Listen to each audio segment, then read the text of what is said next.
Courage to be real, where real stories break the silence. Everyone, welcome to Courage to be Real. That's Jason Plevell, myself, Drew Forman, and we're glad that you're here with us today. We're going to talk about a couple of things. Be sure you stay through the entire episode because we're going to talk about triggers. What are triggers? We're going to associate our triggers. Sure, some of you will relate to those triggers. We're also going to tell you how to work with, the tools to work with, and how to mitigate some of these triggers before they take over. Not only that, we'd like to just kind of refresh and talk about, as you know, the past couple of episodes, my wife, Maggie, and she's still my wife, by the way, and thank you for watching and cheering us on. I don't know, man. I know, right? There's gotta be something wrong with her. So we're gonna talk about that a little bit and debrief on that. And so welcome to our show. Before we get started, be sure to hit that subscribe button down below. And if this resonates with you in any way, please gently tap like. And by the way, we always welcome your comments. We're getting some great comments. So please don't be shy. Give us a comment down below at the end of this video. Jason, how are you, brother? Drew, man, you know, you were just talking about Maggie again, and it reminded me of our talk when she was on. And I'm serious, dude. Like, you lucked out with her big time. And I know. Don't tell her. The authenticity that she brought to that conversation, and her speaking her truth and saying how much she hated you, and brutal. Everything that you guys have been through together. That's something that a lot of people, I think, are striving for in a good, healthy relationship. And I know you guys had your ups and downs, and I mean, you can't even call them ups and downs. I mean, we had our downs. The things that she was talking about, overdosing and being in the hospital. And I mean, I think a lot of our listeners, viewers by now, they know what an animal you were, what a monster you were, and just sticking it out through all of that. It's encouraging for couples that are in relationships right now that are struggling so much, seeing you two and knowing that it's possible. You know, you can get through those darkest days together and come out a lot stronger. Like, I love seeing the videos of you guys working out together and pushing each other in the gym. That's really she's an amazing woman, and I am incredibly lucky to have her. I'm super lucky I didn't lose her. And you know, you're right, it's a very humbling experience to actually listen, and we've had these conversations before. I know what we faced, I know how she felt, but to actually have her come on our show and just to speak openly and freely with everyone, it was like, wow. I mean, I really appreciate the fact that she did that and that she had the courage to do that. And she knows that our relationship is strong enough. So she had absolutely no fear, no holds barred, as they say. And she just said what she needed to say. But you're right. And it is resonating. And we've already gotten some people reaching out to her directly, people that know her, reaching out to myself directly. We have some comments starting to. Man, I know English isn't your first language, right? It must not be anymore. For so long now. Right. So, but the prelude to this show, you had talked about triggers and what to do in those triggers. And yes, Maggie had a lot of courage coming on the show to talk about it, but I also want to commend you for having the courage to just sit there and listen. And that is one of the things that a lot of guys struggle with, is being able to be a container for those difficult emotions that come up during these hard conversations. Like, to be able to sit there and let your wife beat you with words and then to not say anything in defense, that's huge. And that's part of the practice in dealing with your triggers, is it's not that you're never going to get triggered again. It's not that you're never going to feel a negative emotion again. It's that you are increasing your capacity to hold on to those things. And before, you're right, your capacity was this, and now you're this. Well, like, almost as big as your head is. It's crazy. Almost. It is. It's the ears that make my head look bigger. Thank you very much. Yeah, and it's funny that you mentioned that. So you brought up something that's key. Before any little, and this is one of my triggers, any little change in tone, any little pointing of the finger, anything that's going to put me in a corner, anything that's going to reduce my size, the way I feel about myself, anything that's going to challenge me was a trigger. And you're right. I just sat there. Now, again, we've had these discussions. I didn't know she was going to be that brutal. You did invite her to be just completely upfront and brutal, which I do appreciate. But I was listening to her, and if you're tuning in for the first time, this is The Courage to Be Real. And Jason's talking about, and if you haven't seen it yet, I think it was episode 10 and episode 11. And Maggie got really down, dirty, personal, and she talked about her past in a very healthy way, but she really let me have it. And you're right, it was a trigger. But at that moment, I was able to take a deep breath, and we're going to share some of these tools with you guys very shortly, but I was able to use some of these tools internally. And I was able to sit there and, like you said, just open space, just be that open space. And this is our show, and we have to keep it very respectful and also very professional. But at the same time, I was being attacked, but I was able to mitigate that attack by using some of the tools that we're about to share very, very soon in this episode. And so you were in the middle, you were using tools in the middle of all that? Of course I was. Were you? Of course I was. Well, one of my biggest triggers, like I said, was being attacked. As a kid, if I felt unsafe, I would do one of two things: retreat, or if I was backed into a corner, I would start swinging. I mean, there was no safe place. If I could retreat, I would retreat, of course. But sometimes you don't have that choice. You have to fight back. And here's an interesting thing. So tone, any change in tone, and I'm not the first person that recognizes this. I think a lot of people with childhood trauma can sense the change of tone. I can sense it so much that if Maggie is upset at something, it could be unrelated to me, but she's talking to me about it. For example, she's really upset with some of the things that are going on with work. She has some clients that are kind of dilly-dallying, some SMEs, she does corporate training, that are supposed to be providing her with content. It's getting close to the 11th hour, and she's getting frustrated. And when she's talking to me, this frustration comes out, and immediately I'm on the defense. Now, that's a trigger, because her tone changed. Now, again, she's talking to me, she's talking at me, but it's not about me. She's not mad at me, but I could hear that tone change. I could feel that tone change. And immediately I'm triggered. Not a good place to be.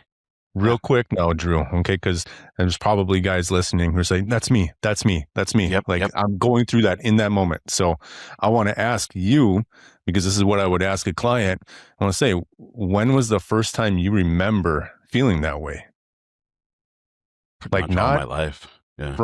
Not from Maggie, not from your wife, but just feeling that is being generated in you. When was the very first time you remember feeling something similar? I'm going to have to say this arrived from being a child. This is something I've had for a long time.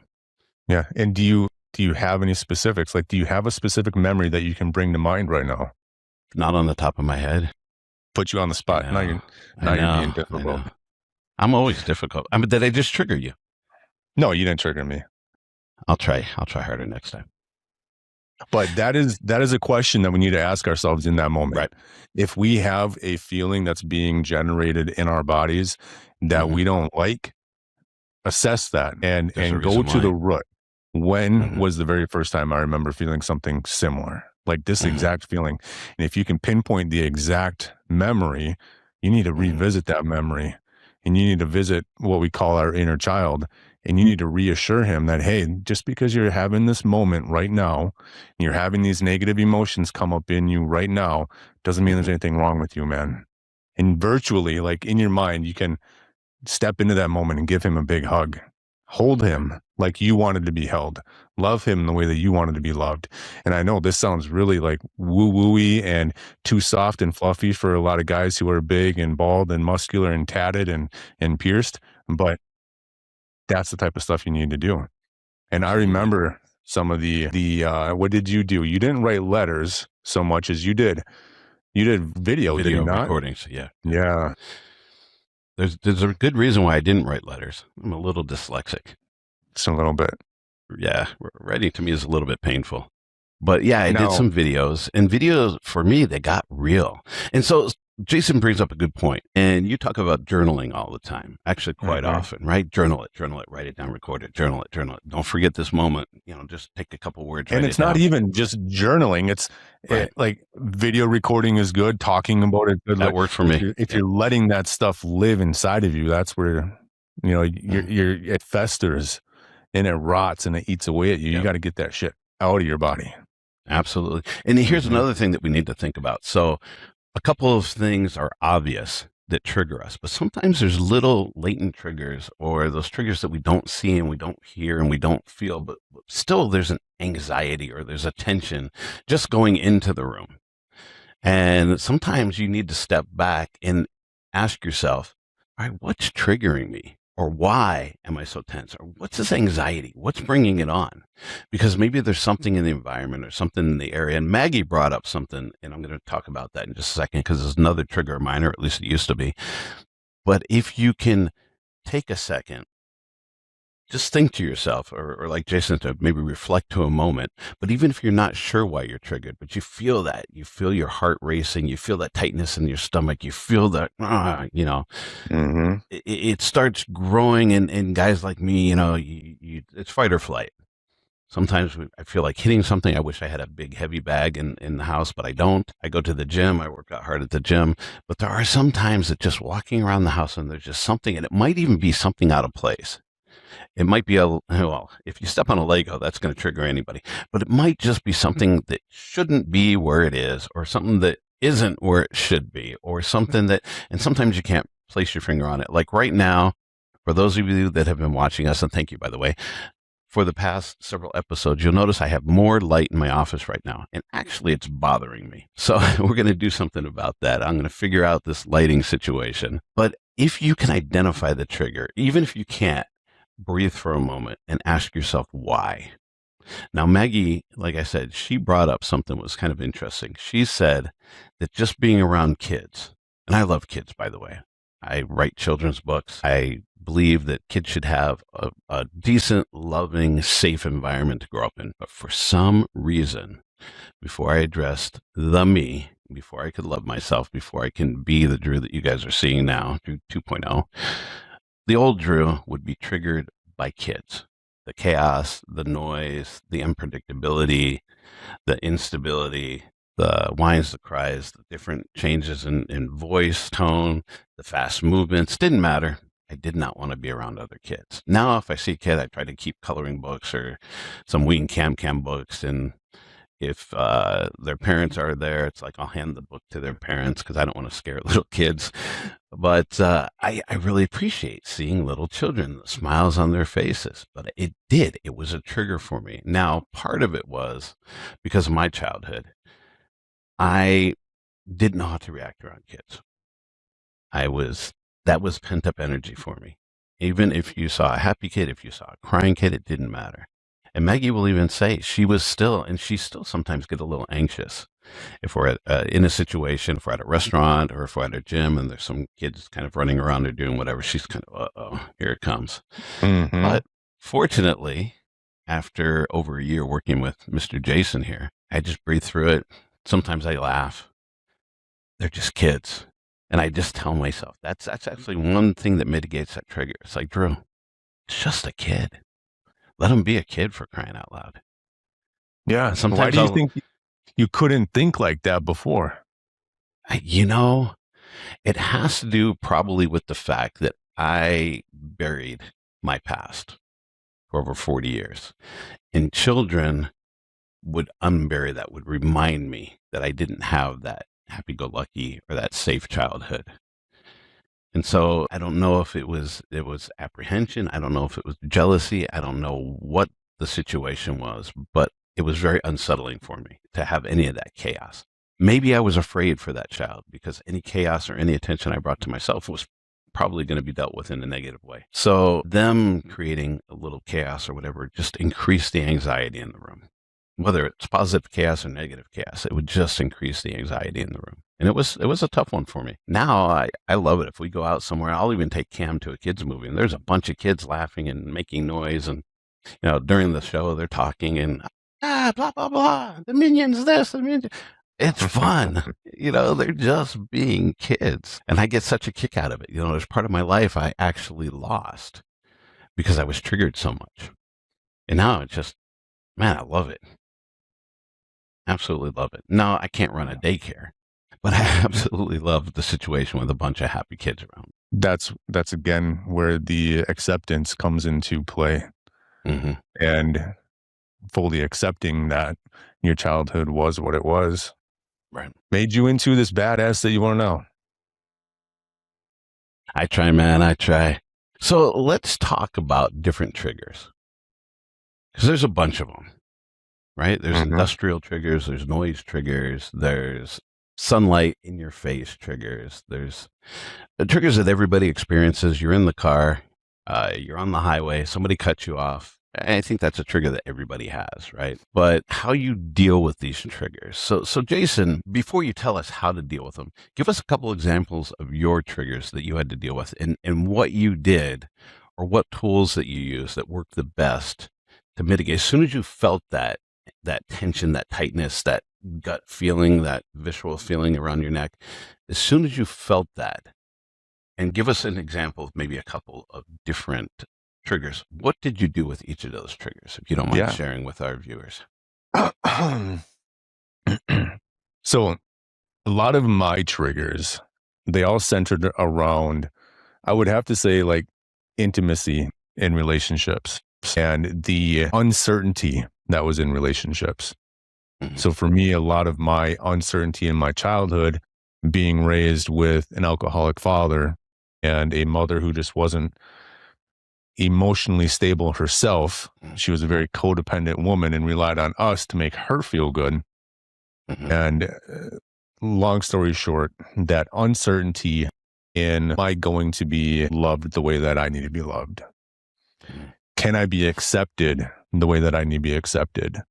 And so a lot of those triggers show up nowadays as, my partner not responding to my text messages fast enough. Mm-hmm. Or like you were talking about earlier, Drew, about tone.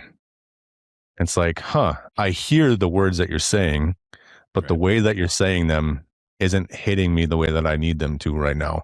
So my sense of safety is now gone. Mm-hmm. And right away, we tense up and we get into this position of, I need to do whatever it takes right now to get that sense of safety back. Mm-hmm. And so a lot of times it comes across as being like clingy or needy or looking for validation from your partner, reaching out to that. But I can also relate to like what you were saying a little while ago, Drew, about kids. Mm-hmm. Like in my previous marriage, we had 3 and eventually 4 boys in our house, 3 teenage boys, 1 that we adopted, and then Dash was young. He was under 10 still. But when the teenage boys would have their friends over, working on their vehicles, for instance, working on their trucks, tearing stuff apart, playing music, being loud, just being kids, I would lose it. I mean, there were times when Amanda, and if anybody was watching now, watch some of our previous episodes when Amanda was on, my now ex-wife, she was doing work from home on work calls, remote calls, Zoom and whatnot. And there were times when I would rip the front door off the hinges and yell at these kids out in the yard. And she just being so embarrassed because who she didn't know, it was a drunk husband at the time, yelling at these kids, just being kids out in the front yard. So the noise, the sense of disrespect, there's I think a lot of guys suffer from that sense of disrespect, the perceived disrespect. Mm-hmm. And we carry this underlying belief of, I'm the man of the house. Mm-hmm. I go to work all day long. I'm busting my ass. I come home. I want peace. I want quiet. I want my home the way that I want it. And how dare anybody go against that? Because I'm the provider. Right. I'm the one paying the bills. I'm the one, the old adage of my way or the highway. This is my house, my rules, that type of stuff. And so those triggers they would kick my ass back then. And now after going through my divorce, which was probably one of the hardest things I've ever had to go through, I would have to say relationship stuff is still a trigger for me. Like I was just mentioning, needing that sense of validation. And the thing that I teach the guys that I work with and the stuff that I practice, like, how do you deal with that? Because it doesn't matter. You can XYZ, you can name the trigger, whatever you want to name it. There's a stimulus that happens outside of your body. And then there's a reaction that happens inside of your body. And it comes back down to that book, Man's Search for Meaning by Viktor Frankl. And he talks about between that stimulus and response, there's a pause. And it's our job to go into that pause. And so you create that pause, you acknowledge that pause, and you do whatever you can to strengthen it, because those emotions that you're feeling are nothing more than a chemical reaction happening in your body. And you need to give your body time for yourself for your body to metabolize and process those chemicals. And like we were talking about, Maggie was telling you, Drew, it's like, where do you feel it in your body? Like, pay attention to where you're feeling that in your body and just sit with that for a while. It's powerful. And there's nothing wrong with, and you bring up something that hits me all the time. When I'm triggered, I close my eyes sometimes. I take a deep breath. I know Maggie can see this, but she also knows that if I respond, because as soon as her tone changes, my tone's going to change. I'm going to match her or exceed her in whatever that emotion might be. So if she comes at me with any negative energy, I'm going to return that 2 or 3 times. And like Jason said, just pause. Even if you have to close your eyes, and tell whoever you're with, your loved one, that if you see me closing my eyes, taking a deep breath, that's my chance to not explode. Like it's because I love you. At you. Yeah. Because I love you. So let me take that breath. Don't attack me while I'm doing that, because this will mitigate my response to you, or lessen the severity of my response to you. And so I'll do that. I walk into a room, something's happening, whatever is going on. Sometimes, we have disagreements. She's usually wrong, but I'll admit occasionally I am. Careful. She'll end up watching this. She'll put a little comment below how many times I'm wrong, and she'll call me out. But if I just breathe, so if you're watching, try this next time you're triggered. Doesn't matter what the trigger is. First of all, acknowledge the trigger. Yep, I'm being triggered. Okay, this can happen inside your head. You don't have to say it out loud. Take a deep breath. Hold the breath and just pause. Maybe even focus on holding the breath. Don't focus on what's triggering you, because that's going to exacerbate that trigger, right? Focus on the calm. Focus on what you're doing to mitigate or to calm down that trigger. And then slowly release a breath. Open your eyes and look around for something positive. Or like your son shared with us. Yeah, I thought that was brilliant, right? We're removing our mind from our external circumstances, and we're focusing it back on us. And a lot of people, they don't understand how huge that is, because when you're focusing so much on your external environment, you're giving power to your external environment, and you're making yourself into a victim. And you bring yourself back into your body, whether it's through breathing. A lot of people love breathing. A lot of people hate it. That's fine. But there's exercises that you do to bring yourself back into your body.